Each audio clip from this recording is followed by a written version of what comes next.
everyone. Hi, I think we're live. Yeah, I think so. we'll just wait for some more people to come through. Just now we can see all your comments. Hi. Hi, everyone. Where's everyone watching from? And can you all hear us both? Yeah.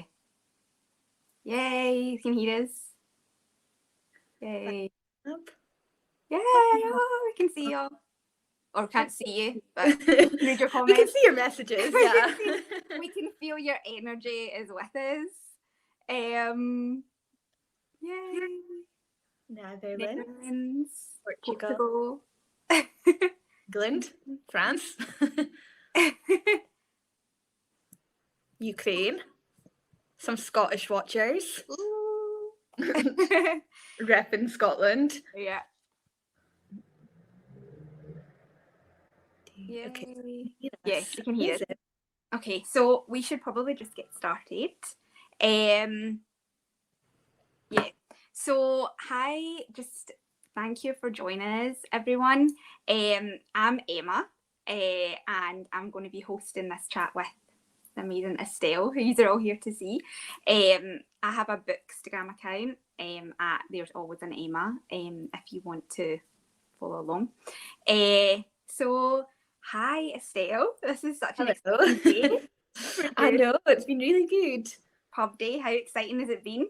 Oh, I just love publication day. It's honestly, it's so much fun, especially because it feels like I've been waiting forever for the book to come out, and just finally getting to hear everyone's like reactions and feedback at long last, like it's just amazing. And everyone seems to be loving Becoming Mila so far, which is great. It's always a sigh of relief when people are enjoying it. So yeah, I've had a good day.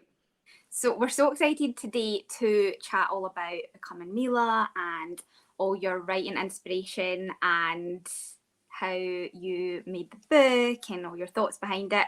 So the way it'll work for everyone is we're going to have a chat just now, and then in the last 15 minutes, everyone watching can post a question for Estelle all about Becoming Mila, and we'll ask them at the end. So you'll see there's a chat function maybe at the bottom of your screen or on the right hand side. So if you just leave your comments there, we'll answer them at the end, and you can ask Estelle all your questions, and that'll be great. So yeah, let's just dive right in.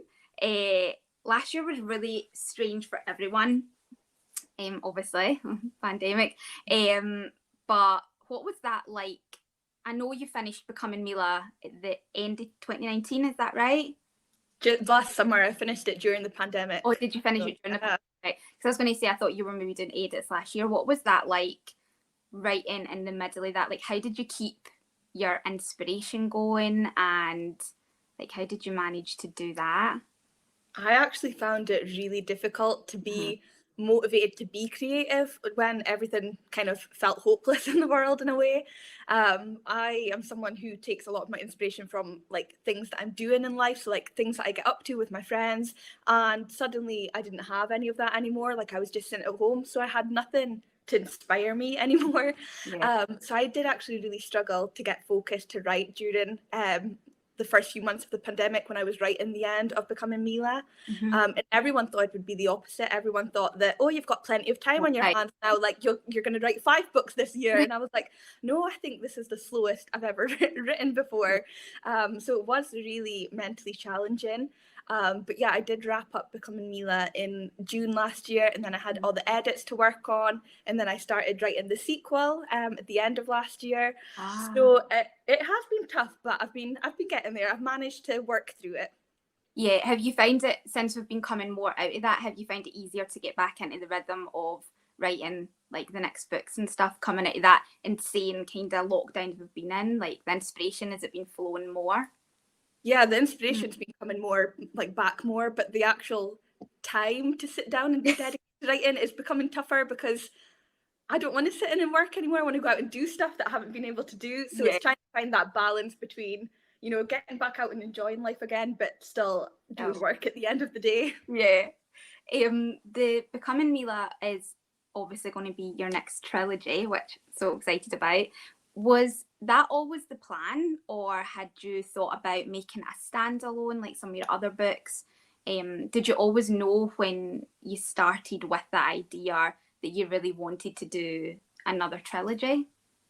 So Becoming Mila originally was just going to be a standalone, but I've known for the past couple of years that like I would have really liked to write another series because I loved writing the Dimly series, and then my next few books after that were standalones. So I always had in the back of my mind that I would love to write another trilogy one day. And then when I started working on Becoming Mila, I sort of realised that this was the right story to do it with. Just because there's so much going on in Mila's world, there's so much stories to tell. All the characters have their own little backgrounds and stories going on, and I just knew it was perfect to be a series. So I think when I got about halfway through the first book, I definitely knew there was going to be a sequel. So I knew there was going to be 2 books. And then just maybe a few months ago, the start of this year, we decided that, yeah, it's going to be a trilogy. So it's really exciting. Kind of getting to plan out the 3 books now, knowing that it's going to be a trilogy. And yeah, so I'm very excited to be back with another series. What is the difference for you of obviously planning it out is so different, but what does it feel like to you writing a standalone compared to a trilogy? Do you feel that you never really can leave those characters? Whereas with standalone, do you feel you get a more beginning, middle and end and you're able to kind of tie it in a bow and publication day kind of thing? I love both standalones and series for different reasons. A standalone, as you're saying, like you can wrap up neatly in one story, and I'm a bit of like a perfectionist, so I just love the whole, just a single book, the whole story is there, everything's tied up at the end, and that's it. But at the same time, you spend less time with the characters. So I always feel like I fall in love with my characters from my series more than I do with my characters from my standalones, just because, as I'm saying, I spend more time with them, with the characters in the series. So with Becoming Mila, I've been writing about Mila and Blake and all their friends and family since probably summer 2019. So like 2 years since I started working on their story, and I've still probably got another year or so left of still working with them. So yeah, I do get to dive more into their story, and it's good for the readers as well because they get to connect with the characters as well because they're reading about them really over get to know them. time. So yeah, it's just really good for everyone all round. Have you found, because obviously what you're most well known for is your first trilogy, your Dimly series, have you found this is your first trilogy since then? Has it been funny kind of going back and seeing how different your writing is from the first time you've done it to this time? Have you noticed yourself that your writing is changed, or do you think that it's more kind of the same? I think, well, obviously my writing has changed because I was about 13 when I started writing Dimly, so I was really young, and I rewrote the series when I was 16 as well. So that's still, I'm 24 in a couple of weeks, so that was still about 8 years ago since I last sort of wrote the Dimly series. So I like to think my writing has developed since then, and I like to believe as well that I'm kind of getting a knack for telling stories better. I'm always proud of Dimly. I love the way I wrote Dimly, but as a writer, I just hope to always improve. I want every book to kind of be better than my previous project. So hopefully I'd like to think that Becoming Mila is even better. Yeah, I love all your books. They're all amazing. And I think even when you're reading it, you can see a kind of progression in all the characters and each and every book and stuff like that. And like what you said, it must be so unusual for you because not many is that who have done something so young and ever been that successful to be able to have that to kind of compare to what, like that must be like an interesting thing to be able to have that physical thing of that's where you were at that time in your life. Like that's like a really cool thing to be able to have and like go back and reread, I guess. I don't know. On some old laptops, I still have like stories that I wrote like way before Dimly, like stories that I wrote when I was like 11, 12 years old. And sometimes I look back at them and I can't even read past the first sentence. Like I honestly, it just makes me cringe because it's so bad. But then I always think about it. If I'd never written those, I wouldn't have gotten to where I am. Exactly. So although it's embarrassing, you have to appreciate like that is how the world works. Like you have to begin somewhere. Yeah, like you have to practice to get good at what you're doing, kind of thing. Is there any of those ideas that you find like from when you were younger? Would you ever revisit like the ideas that you had then, or are they just not for now? think my themes are still relatively similar to what I Yeah. write now. Like very sort of like I love like the cliche tropes and stuff. Like I always love that. Like Yeah. lovers type thing. Like Love it. high school cheerleaders and football Mhm. players. Like I am a sucker for all things American stereotypes, and I've always been that way, and I still am now. So my stories from like before I was published when I was younger, they are pretty much the same. Like there's always, you know, maybe like the quiet girl who's starting at a new school, then there's like the popular girl, like all very similar. Yeah. I always wonder if we love those kind of tropes being here in Scotland, like the American kind of traditional like high school setups, because I don't know about you, but my school was nothing like that.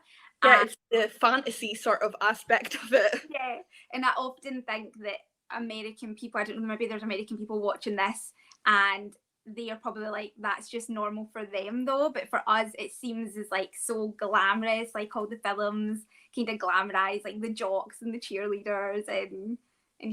Yeah, I was definitely inspired by, you know, like American, like movies from the early 2000s, like those Oh, American chick flicks, like Cinderella Story, She's the Man, like all those yeah. like Hilary chick flicks Duff. from the early Okay. 2000s. Yeah. I would say I would definitely like I love all those movies, and I just love all the American stuff. And as you're saying, it's just coming from someone in Scotland, high school is not like that at all. No. So for me, it's always been so much fun writing about like an American high school and an American setting, just because it's so different from what we're used to in this country. It's so different. What your books have all been YA, like solely completely so far. Is that something that you see yourself sticking to for the next little while? I mean, I know that's still completely within even what age you are, that's still, you know, in that bracket, isn't it? Like, do you feel that that's where you feel most comfortable right now writing, or do you think in the future you could see yourself doing a more kind of adult contemporary? I still have a massive soft spot for young adult fiction. As I say, I'm about to turn 24. So I've lived my teenage years. So I know now, whereas like before when I was writing dimly, I was still in the middle of my teenage years. Yeah. But now I've lived through them. I've experienced what it's like to be a teenager. So I just love writing about that sort of, I think that's probably one of the most important times in your life growing up, is those sort of teen years, like between 15 and 18. I think that's when you develop and learn the most. So I find it really exciting to write about that. And it's kind of like a little like throwback for me to kind of go back and kind of relive what it was like. But well, it's difficult to say. I do plan to stick with YA for the foreseeable future, just because I love it. I still love to read YA books. Yeah. But I've always fancied trying out like a YA thriller. So still YA, but not romance. Yeah. Because I love reading YA thrillers, and they're not a massively popular genre. But at the same time, I just don't think I have the ability to string a thriller together. Like it just, I just wing all my books. I just make them up as I go. So a thriller would need so much more planning, and I just don't think I could do that. I really like YA thrillers. I think I'm like the biggest like scaredy cat of everything. Like I cannot read like a normal thriller. I can't do it. I can't even watch like scary films on the TV, but I really like YA thrillers. I think that they managed to mix that kind of romance element of YA and the thrillers together really well. Yeah, and I think that they do it so well, and I think that would be like a fun thing to see your writing mixed in with that. I think that'd be really cool. Is there any YA authors that like really inspire you, or you feel are kind of the top of their game right now, doing something really cool or different? Or I've always been a massive fan of Jennifer Niven, who writes All the Bright Places, and a few other books, just because her writing is so like, it's so emotional. Like I just love the way she writes. Like I just feel so much when I'm reading her books. And as a writer myself, like that is what I dream of, being able to make my readers feel, like to actually feel everything the characters are going through. That is what I aspire to be like as well. You definitely do. I always feel that. Also Karen McManus, who writes One of Us Lion, and it's like a series. They are amazing YA thrillers. I've got all of them. I'm obsessed.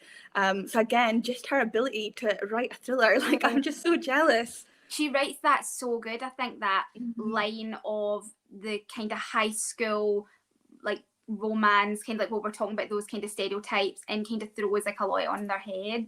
Like, yeah, I really like her books. I think they're really great. And yeah, I think we were talking about, are they making, a TV show or something? That first book I think she's doing. I think that'll I hope so. Yeah, I think that'll be really good to see. And yeah, I think, what was her last one? Was that wasn't based in high school, was it? Was it I saw. I don't think I finished reading the most recent one yet. No, I think that was so busy writing.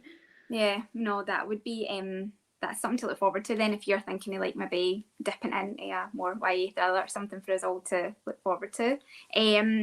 So we should maybe start talking about the thing why we're all here, Becoming Mila.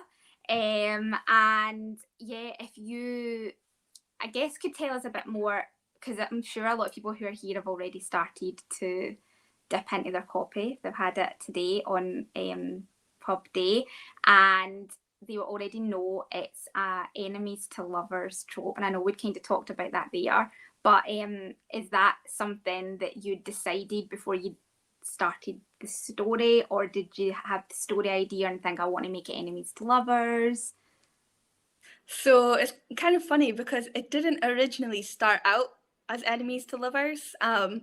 The first draft, they kind of got off on the right foot. They kind of were getting along to begin with.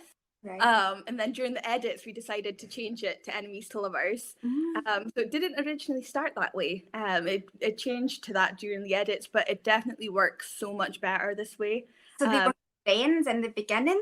Not so much friends, but they weren't so...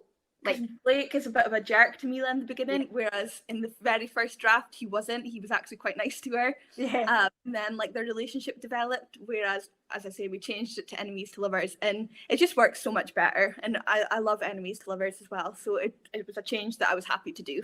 Yeah, it works so good in the book, and I love that kind of tension between them, and yeah, it works so good.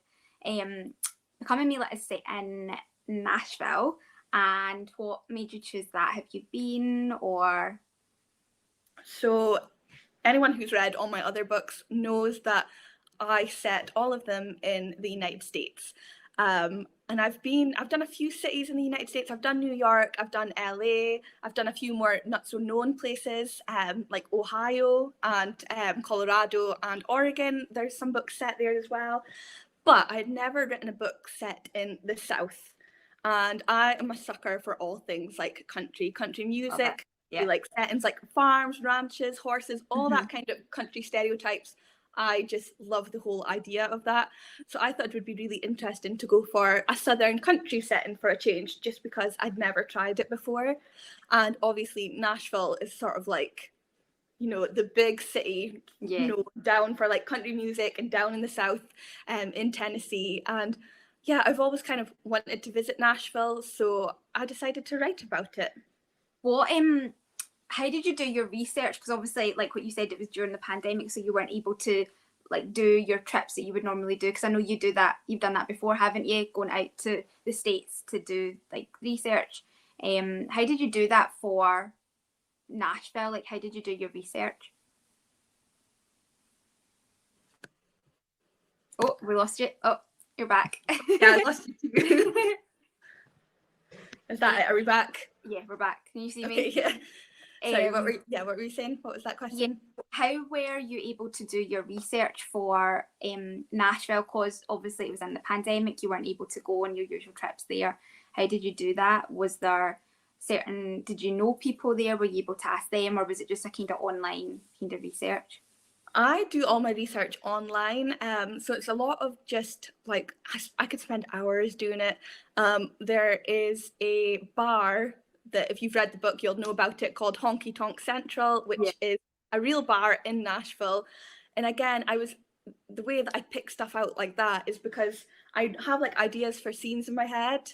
So then I do research. So I would research, you know, like country music bars in Nashville, and I would look through them all, and I would check them all out and see which ones like fit what I'm looking for. Yeah. And then once I pick one, then I'll be on their website, I'll be looking at their menu, so that I know that the characters are picking food that is actually on the menu.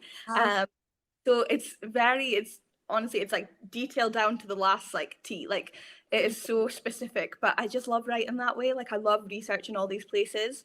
And a lot of the time I'm on Google Maps as well. So like Street View on Google Maps, and I'll walk through the streets so like I can describe it like as though I'm seeing it. So like when Mila is describing, you know, when she's in Nashville, she's describing what she's seeing. That was just me on Street View on Google Maps, just describing what I was seeing. That's so cool. yeah, it's fun. What the character Blake in the book, no spoilers, but is a massive shall we say fan of country music, just to not give anything away. Do you love country music? Was that something that you wanted to put in because you love that type of music? Oh, 100%. I've always been a sucker for country music. There's just something about it. I think with country music, like every song tells a story. Like if you listen to the lyrics, it's like a story. Yeah. As a writer, I just love that, and I always find myself inspired by country music because there's actually like a point to the song. Yeah. And it's always sort of like I don't know. They're always so romantic and like humble and just down to earth stories about normal people. Yeah. So I just love country music. I just love the vibe it gives off. I'm always listening to country music in the car. So it was a lot of fun incorporating that into a book as well. Was there anyone in particular you were listening to, like country, like musicians, when you were writing it, who you felt would inspire? Maybe if there's a character in the book who maybe plays a bit of country music, again, no spoilers, but was there anyone? There is a song mentioned in the book, which is from an artist that I love and listen to a lot, and I still do while writing the sequel, and that is Mitchell Tenpenny. He's relatively quite new on the music scene, so he's quite unknown, but I love him so much. So definitely, if you guys love country music, check him out. Yeah.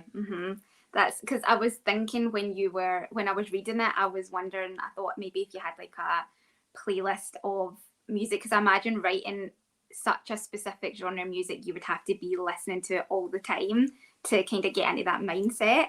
The Spotify country playlists are my go-to all the time. Amazing. I just like Dan and Shay. Have them on, like, yeah.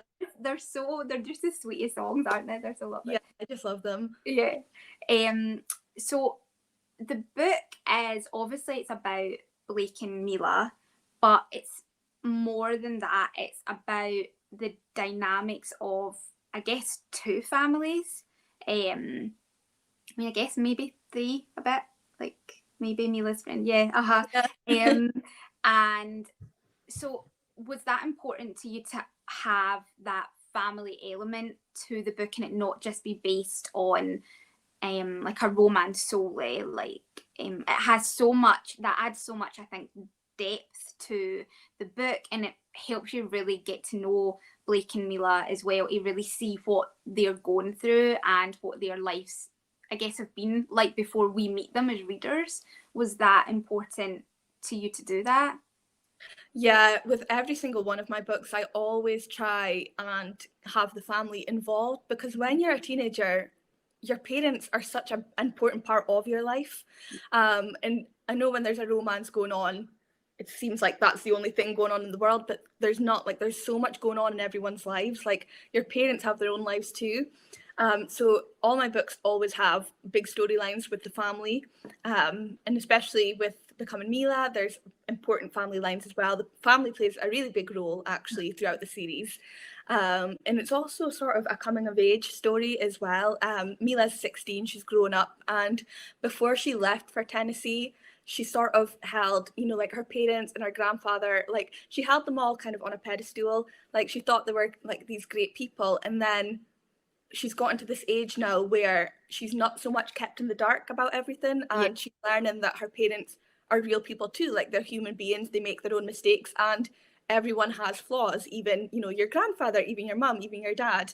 And so a lot of the story is Mila, you know, realizing this, and just feeling like she's grown up a little bit.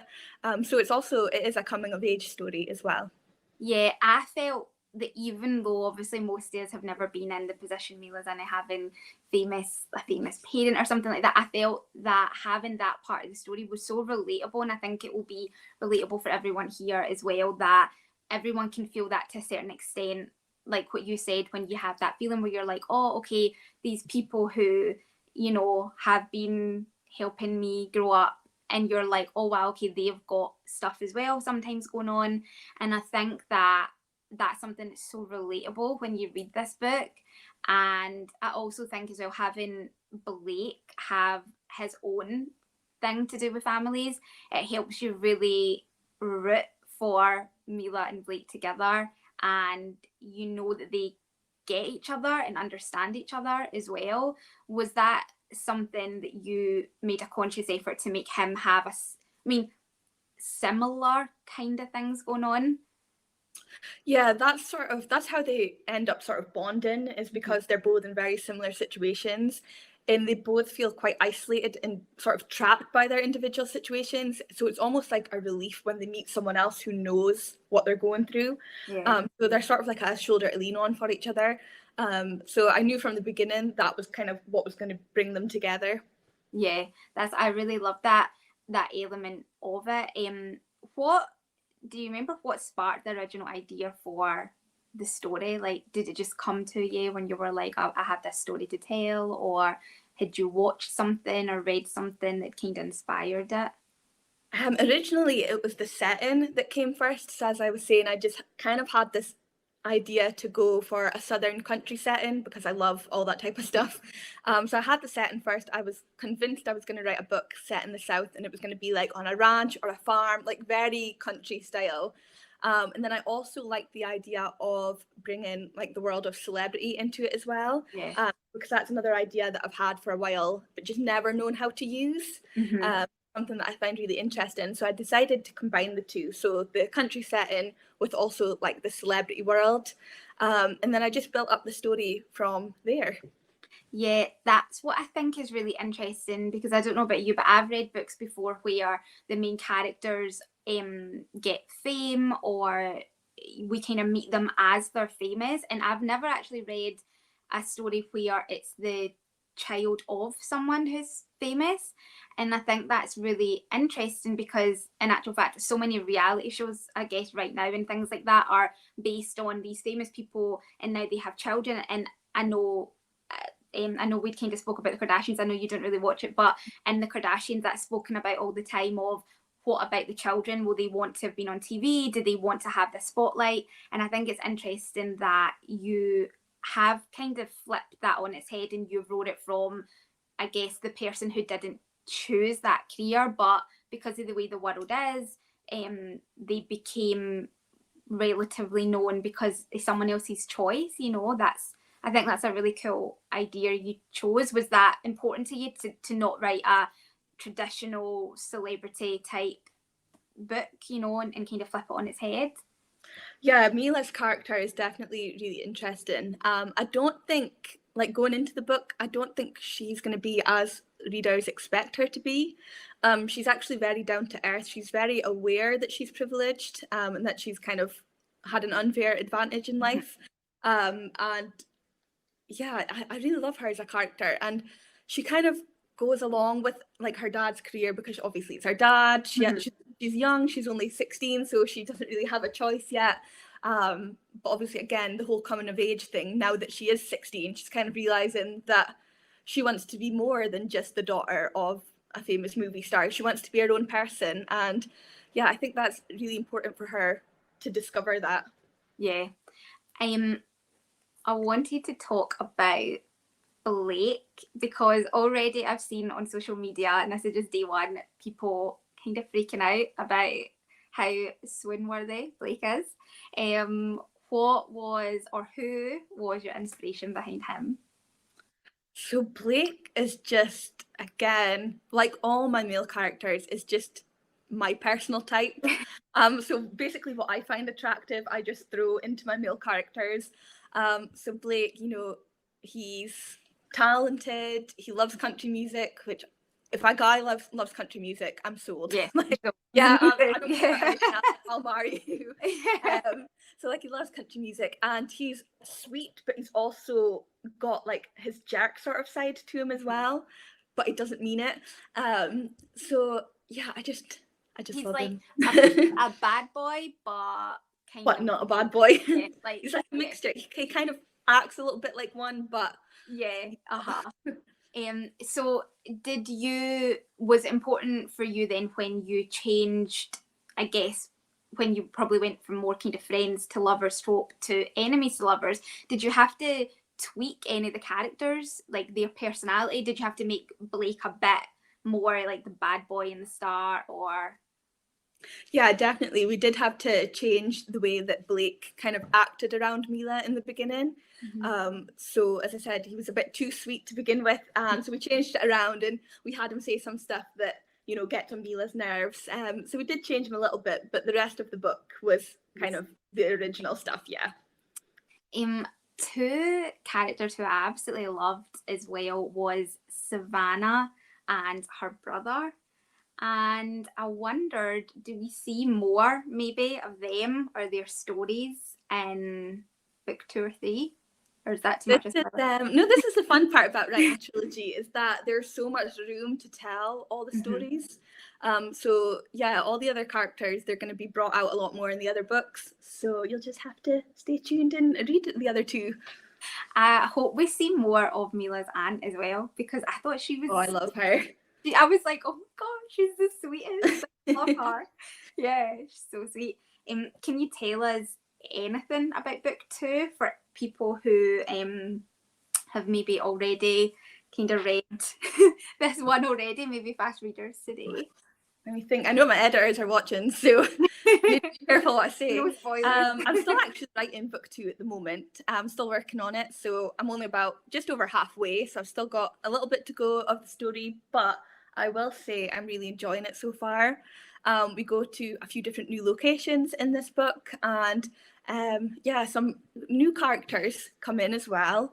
So I'm really enjoying it, and it's still set in the summer, so it's still got the summer vibe. It does pick up after book 1, so we find out everything that goes on after that little cliffhanger. Does it pick up like right where that ends? When I got to the last page, I was like, what? Oh my god. I don't know if I'm allowed to say this, but yeah. Oh, okay. That's exciting. I'm probably going to get in trouble. Have you got the ideas, like, do you know how it ends, the whole trilogy? Have you worked that out, or do you not kind of do as far ahead as that? I don't think that far ahead. I make everything up as I go. So I have like here and there, I have some plot ideas that I know I want to have in the books at some point. But as for like an entire timeline and the endings and everything, I don't have that yet. But that's the fun part about writing for me, is I don't know where the story is going. For me, it's really fun just watching the book develop and seeing where the characters take me. So yeah, I can't wait to see how the trilogy ends. Yeah, I know. I think that is like what you'd said earlier as well, getting to spend that much time with these characters and obviously the readers. Does it feel when you finish a trilogy a bit like you're like, oh, you have to say like the goodbyes harder than a standalone to the characters? Does that make it harder? It's bittersweet in a way when you finish a series, because you've worked on it so long that it's like a relief to finally get to the finish line, and like a relief that you've told the story and you've put all this effort in and it's done, the project is there. But then, as you say, you've worked with the characters for so long that it's like, oh no, like I've got to go and write about new characters now. And it feels quite strange once you finish writing a series to then go and write your next book, because it feels really weird writing about other characters. So yeah, I don't know how I'll feel when I finish the Mila trilogy, but yeah, I can't wait to see how it all goes. I know. I wondered if it was like, when you love a TV show and you kind of binge it and then it's done and there's no more, and you're a bit like, and you feel like you have to say goodbye.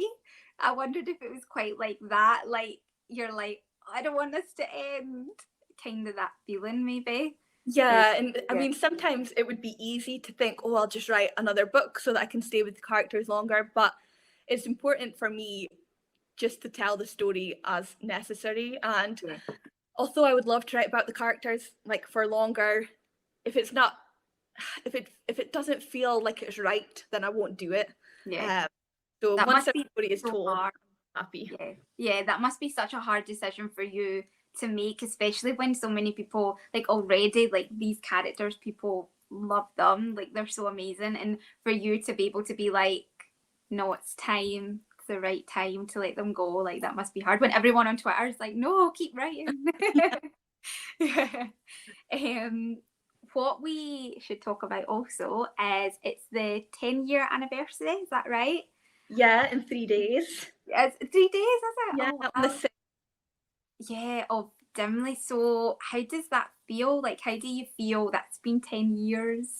It's honestly been like the wildest 10 years of, I feel like my life has totally changed in that 10 years. Like when I started writing it, I was, I was 13, just turning 14. And now, like, I'm in my mid-20s now. I've got 7 books behind me, working on my 8th. And Yeah, it's just, I can't believe that Dimly got me where I am. yeah. Because Dimly was what started it all. Like, I will always, always, always have, a massive soft spot for Tyler and Eden. Like, I have 2 tattoos based on the Dimly books because they Oh, mean so much to me. love I that. don't have any tattoos of any of my other books, only Dimly. So, yeah, so Dimly is always going to be special to me just because that is what kickstarted my career. It's what led me to getting my dream job. And 10 years, like, it's just so insane everything that has happened in that 10 years, like a whole decade, like all the readers that I've had like the pleasure of getting to meet, like in different countries, everyone who's ever picked up a copy of the book and read it, like all the like the fan trailers, all like the support on social media and everything. Like I've got so many highlights from the Dimly series and the past 10 years, and I just love it. I'm just so grateful to have been able to get this whole experience.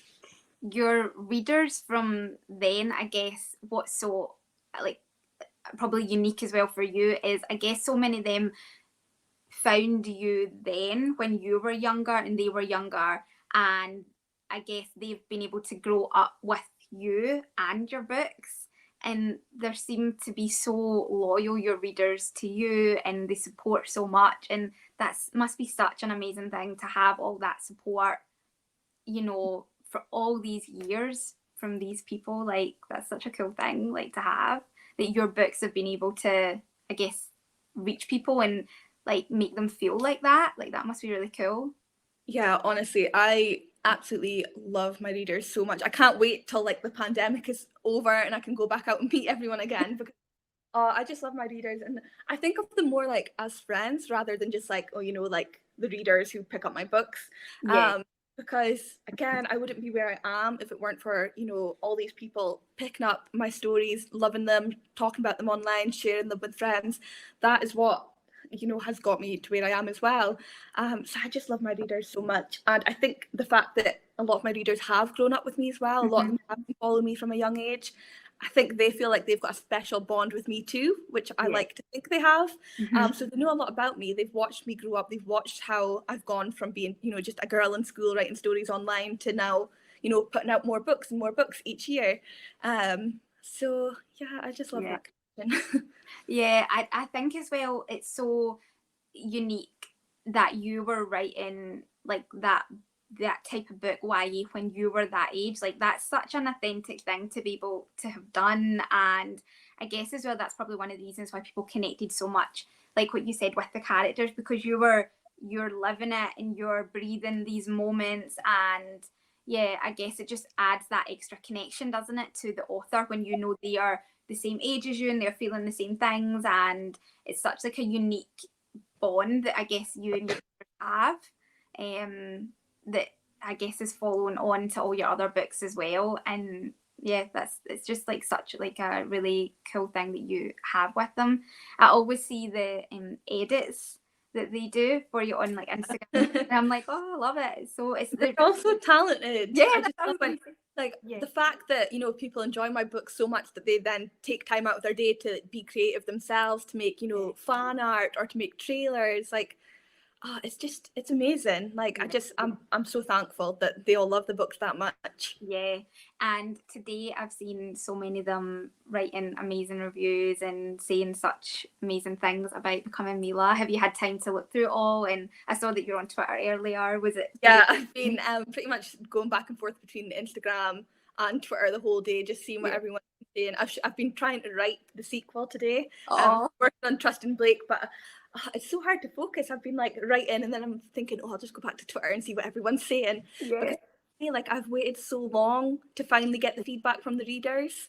So it's so exciting for me to like share the story with them and to hear everyone's reactions to like each specific scene. So I just love it so much. It's so much fun for me getting to read everyone, especially when people, are like live tweeting their reactions. So I know exactly what they're reacting to in the moment. That is my favorite thing ever.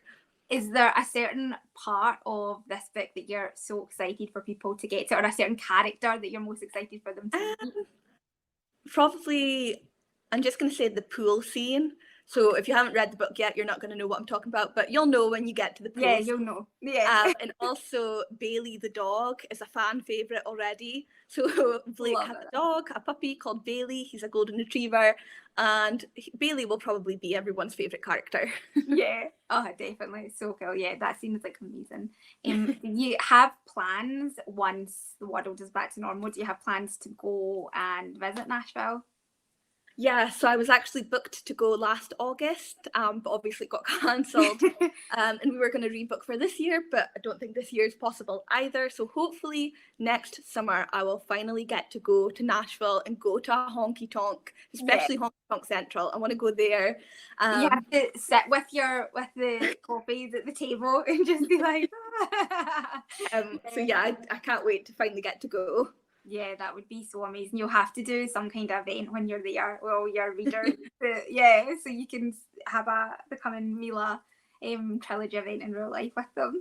It would just be amazing for you to be able to, I guess, go and experience, like what you said, the places that you've been, like look at in maps and things and are in the book, for you to see that in real time. So what do you have a date for the second book coming out? Are we allowed to say that, or? It's scheduled for November this year at the moment, so not a specific date in November yet, but November this year.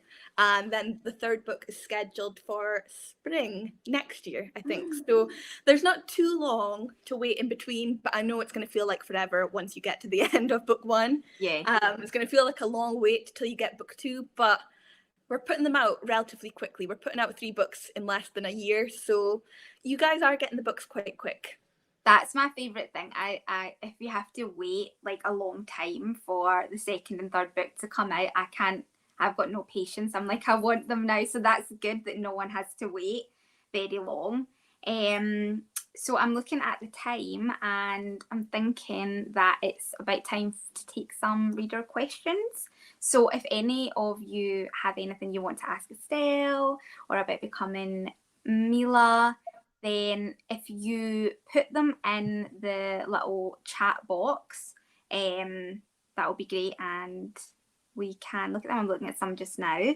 Okay, so we have the first one here from Christina, and it says, how much of yourself, your personality, your habits, or your interests do you put into your characters? This is tricky because I always think that my characters are totally fictional, but then I look back and I think that there are parts of me throughout my books. I often like to put a Scotland reference in the books as well. It's very, very subtle, but there's usually some sort of reference to Scotland somewhere in any of my books. So that's like a little nod to me as a person who is from Scotland. And obviously the country music thing in Becoming Mila, like I love country music, so that obviously comes from me. But yeah, I try to make my characters their own person.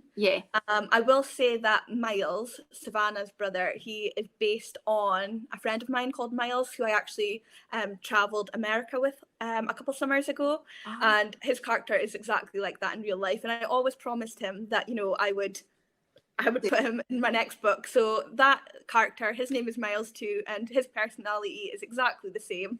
So he's definitely based on a real person. Was he happy with the way he came out in the book? Did he like I'm it? not sure if he's read it yet. He's read all my other books, but I'm not sure if he's picked up his copy yet. So you'll have to see. But Yeah. I think everyone likes Miles. So yeah, I he's love a great Miles. Yeah. I was like, please let him have his own spin-off. Yeah. So, and I think with in Dimly, Eden loves to run, and I love to run. Trying to think of other examples. Rachel in Dimly is based off my best friend Rachel. Savannah and Tori, they are Mila's friends. Mm-hmm. They are totally fictional, but I just created them the way that I love friendships to be. Yeah. So them two have a great friendship together. I love the way they interact. I love that. Yeah. Yeah. So. Yeah, my characters I get inspiration from everywhere for my characters. Some of them, some things are totally fictional, some things are maybe from me, some things are from people I know. It's just a total blend. We have another one here from Beatrice. So it says, do you have a fan cast for Becoming Mila? Which you won't have yet because it's too new, a book for you probably. But why not, which would maybe be fun, if all the readers maybe put your ideas for who you would cast as Blake and Mila below. My thought for Mila was like Sabrina Carpenter. I thought that would maybe yeah, that'd be quite cool. Yeah. Put them down below and we can read them. Kate says, how do you choose the names for your characters? I'm trying to remember how I picked all the names for Becoming Mila. A lot of the time I pick names from, especially my earlier books, I would often take names from, like people I know. So a lot of the names in Dimly are from family and friends. Like the majority of the names, like Eden is the name of my younger cousin. Ella is my mum's name. Rachel is my best friend's name. Dean was the name of the boy I had a crush on when I was like 13. Like all the names kind of. Did he know that you done that? No, did he know? Oh no, it was years and years ago. Oh. I don't think he'll ever know. Okay. So a lot of the names, especially my earlier books, did come from family and friends. But in my most recent books, the names are just names I personally like or think suit the character. I remember really struggling with what to name Mila's dad, because I wanted a name that was like movie star sort of, a name that stood out and was unusual but not too silly, and also a name that was sort of southern and a country sort of name as well. And I picked Everett. I'm not a massive fan of the name, but I like it, suits the character. Yeah, I think it's him. A lot of the time it is just googling like southern country names and then looking through lists and picking out what I like and just what sort of suits the characters. Yeah, and like what kind of goes with it. Another one here is it hard to keep your characters from being too similar from past books? It is difficult, especially because a lot of my main males, as I said earlier, are all based on like my personal type. Yeah. So I have to change them all a little bit. So they're still my type, but not all identical. Yeah. And yeah, I think the girls, I'm better at writing the girls differently. Yeah. So all my female characters tend to be a lot like different from each other. It's the males I struggle with the most, trying to make them different. But yeah, hopefully they all stand as their own individual person. Yeah, no, they definitely do. Joanna asks, do you have any advice for someone who wants to become a writer? Yeah, absolutely. So one thing I always keep in mind when I'm writing is to only think about myself. And I know that sounds selfish, but you can't think about what anyone else wants to read or what is like selling on the market. You can't write for anyone else but yourself. You've got to have fun and enjoy the story you're telling. So for me, I just write a story that I love, that I'm having fun writing, and then at the end I just have to hope that all my readers enjoy it too. But I think they can tell, when I've had fun writing the novel, when I've enjoyed it, my readers always enjoy it too. So it's important just to have fun. Don't overthink it. Don't worry about what you're writing. If it's a little bit different, if it's never been done before, or even if it has been done before, that's okay too, because no one's told a story like you before. Like everything you tell is your story. So just don't overthink it. Just have fun and enjoy it. That's the main thing I think with writing, is just to have fun. Yeah, I love that advice, because if you love what you're doing, It's like it shows, and you like readers pick up, and you know yourself even from reading books, you can tell when the writer's so in it, and and I think like when you really love something, then like that becomes a success anyway, doesn't it? When you really put your best self in it. Another question is, which characters have you connected with most in your books? That's from Kayla. Ooh, don't know. I'm trying to think. There's so many characters at this point. You know, when you start to write like so many books, you're like, how many characters do I actually have at this point? I would say Eden is probably the character I connect to the most, because back when I was younger, Eden was a lot like me, I would say. It's just because when I was writing, it was easy just to write a character that was similar to myself. So probably Eden. I try, like in my most recent books, I try and make my female characters like their own rather than, you know, just based on me.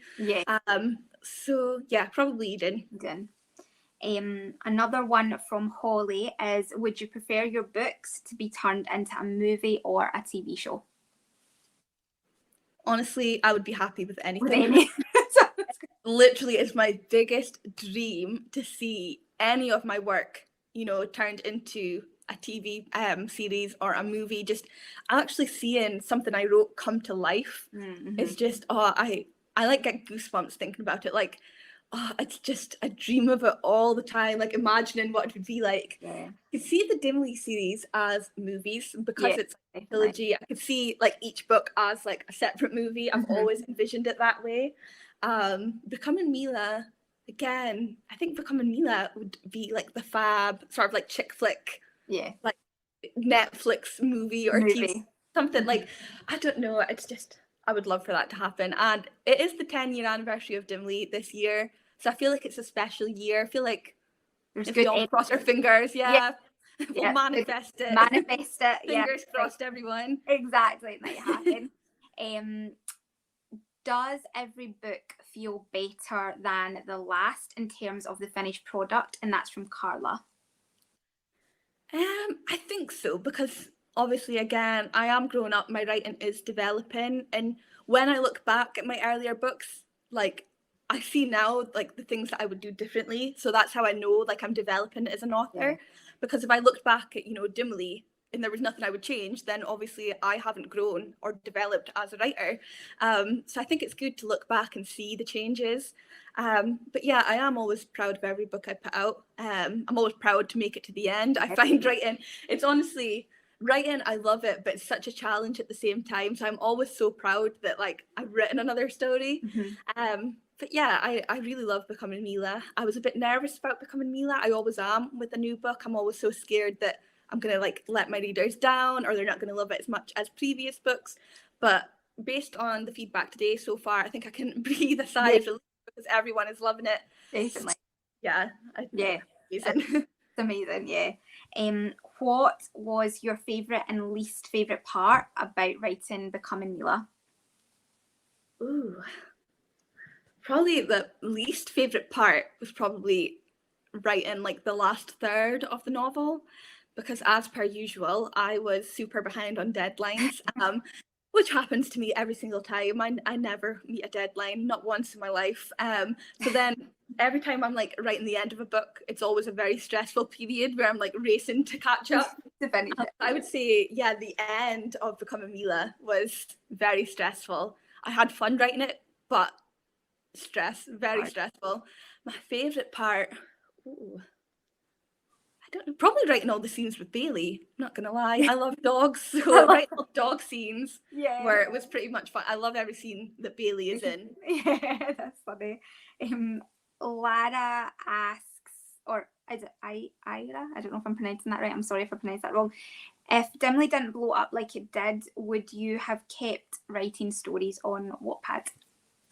I think I would have, because I loved that whole experience of putting my work online. I loved the feedback from everyone. And even if like I never got published, I would have still done it just because I still had readers who wanted to read the next chapter, who wanted to read my next story. So I would have always kept writing for them. And because I genuinely love writing anyway. It was my hobby, so I would have kept doing it. And I think I would have kept it online, as I say, for the readers. I wouldn't have wanted to stop giving them my books. So the only reason I came off Wattpad was because I got published. So my readers can still all read my books. Yeah. Do you ever think about what would have happened if, you know, that hadn't happened, you hadn't got published? Do you ever think about what you would have done instead of becoming like a full-time writer? I've got no idea. I was 17 when I got my book deal. I was in my final year of secondary school, and I was only sticking around in school because I was trying to buy myself more time to figure out what I wanted to do. That's what I done. I didn't know if I wanted to go to university. I didn't know if I wanted to go to college. I didn't know what sort of line of work I wanted to go into. So I was honestly just kind of messing around, wasting time, humming and haying, like, what will I do? And I was kind of applying for jobs here and there. Like, I'm very good at admin stuff, so like office work, I'm very good with computers. So I wouldn't mind like going in and working like in offices and stuff. That was kind of what I had in mind. You know, I'll just leave work Monday, Friday, 9 to 5 in a local office in my town. That's kind of what I was thinking I would end up doing. But then the book deal, as I say, came along just at the right time when I was 17. 6 months away from leaving school, still had no clue what to do. And then I pretty much became a full-time writer just shortly after I got the book deal. So amazing. I can't believe like how lucky I was the way it happened. It was perfect timing. Perfect timing. I love that. Bella said, did you choose the title before, during, or after writing the book? So the titles for this series has been very difficult. I did not have a title at all. I wrote the entire novel, and the title on the document was just untitled. Like, I had no clue what it was going to be. We finished it, and I still, normally by the time I get to the end of a story, like if I don't have the title at the beginning, I always have it by the end, because usually something crops up in the book that inspires me and I get the title. Not this time. We had so many back and forths, like me and my editors, like trying to come up with titles, and especially because we knew it was going to be like a series, is trying to think of titles that like all match for 3 books. So that makes it even more challenging, and we had lists and lists and lists of suggestions. Eventually we settled on Becoming Mila, and then again we had the same problem with the sequel. We were like, what are we going to title the sequel? We haven't even titled the 3rd book yet. So that's still up in the air. We have some ideas, but we haven't kind of really sat down to think about it yet. So it has been hard thinking of the titles. I think at one point, my sort of working title was Mila Behind the Scenes. Was a sort of working title at one point, which I kind of liked, but we thought Becoming Mila worked better. Becoming Mila, it feels so like descriptive of what the whole story is about, doesn't it? It feels well, as it is a coming of age story, and Mila is sort of getting her own identity, it makes perfect sense because she's becoming herself. How long did it take to write Becoming Mila? I wrote it. I started in the second half of 2019. I think maybe September, October sort of time, and then I finished it June last year. So less than a year. I'm going to say, I can't even count. I'll say 8 or 9 months. I do the math in my head. So Becoming Mila took about, say, 8 or 9 months, just writing it, and then a few more months of editing. And the sequel, I started working on that. Again, can't even remember. This whole past year has been such a blur. I know. I think the end of last year, I started kind of working on that, and I'm still working on it just now. Okay, so the last question, I think that's all we'll have time for, and it is from Beatrice. It says, is there any chance we're getting Tori Vanna, am I saying that right, in book 2 or 3? So Tori Vanna is the name that some readers have came up with. It's the ship name for Tori and Savannah. A lot of people love their friendship. But yeah, so there's a lot of Tori and Savannah all throughout the trilogy. They are, as I said earlier, I love their friendship. They complement each other so well, because they're total opposites of each other. Savannah's so just like ditzy and like she's a bit of a fangirl, whereas Tori is just so bold and confident and doesn't put up with any crap. So I just love them both, and they bounce off each other really well. So I love writing scenes where Tori and Savannah are together, and you'll definitely see the two of them together again in book 2 and 3. Yeah, Andy. Well, I think that is all that we have time for tonight. So thank you so much for everyone sending in questions and coming to join us and watch and listen. And I hope that you've found out a bit more about Estelle's writing and of course about Becoming Mila. If you want to order a book, there should be a button on the screen there that you can order a copy. And yeah, happy reading Becoming Mila, and yeah, let us know what you think. Bye. Bye everyone. Bye.